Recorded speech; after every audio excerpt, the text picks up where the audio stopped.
Alors voici la correction de la question 2 et 3 de l'évaluation que vous avez faite sur les particules. Je ne reprends pas la première partie puisque globalement elle s'est bien passée, mis à part 2-3 petites choses.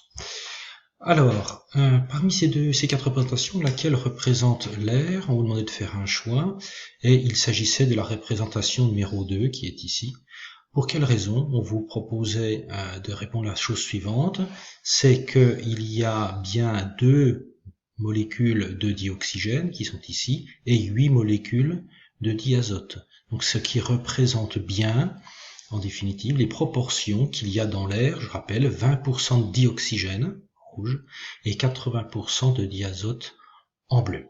Voilà ce qu'il fallait bien indiquer là-dedans, et également que ces molécules, comme vous pouvez le voir ici, elles sont espacées, donc elles représentent bien un mélange de gaz.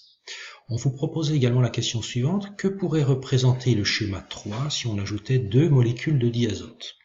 Donc le schéma 3 qui est ici, si on rajoute 2 molécules donc bleues, ça voudrait dire qu'on aurait 2 molécules rouges de dioxygène et 8 molécules de diazote en bleu qui sont ici. Donc on tomberait sur la proportion de l'air, 20% de dioxygène et 80% de diazote, et on aurait également ici de l'air non pas sous forme de gaz, mais de l'air sous forme liquide. Voilà ce que j'attendais, l'air à l'état liquide, comme on peut le voir ici.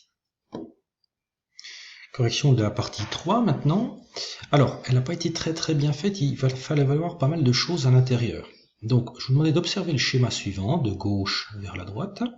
On a enfermé un glaçon, qui est ici, dans un récipient bien fermé par un couvercle. La masse a été mesurée à chaque fois, le glaçon a fondu, puis l'eau s'est évaporée. Je vous demanderai d'écrire vos observations, c'est ce que vous voyez, et puis en tirer une conclusion avec votre tête et vos connaissances. Alors, ce que j'attendais ici, qu'observes-tu lors de cette expérience? Déjà, j'observe effectivement que le glaçon va changer d'état, passer à l'état liquide, passer à l'état gazeux. Ça pose pas de difficulté.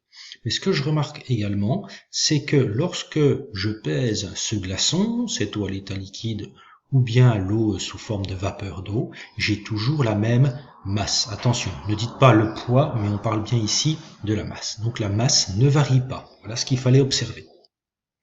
À partir de ces observations, je vous demandais de faire une conclusion. Qu'est-ce qu'on peut en tirer comme conclusion de cette expérience? Eh bien que la masse, lors d'un changement d'état, ne va pas varier.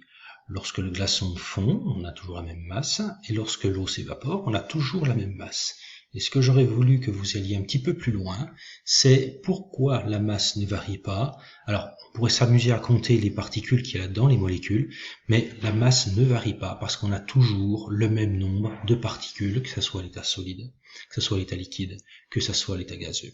Voilà ce que j'attendais de vous, donc, pour terminer ceci. Voilà, vous pourrez corriger donc la première partie à l'aide de votre copie.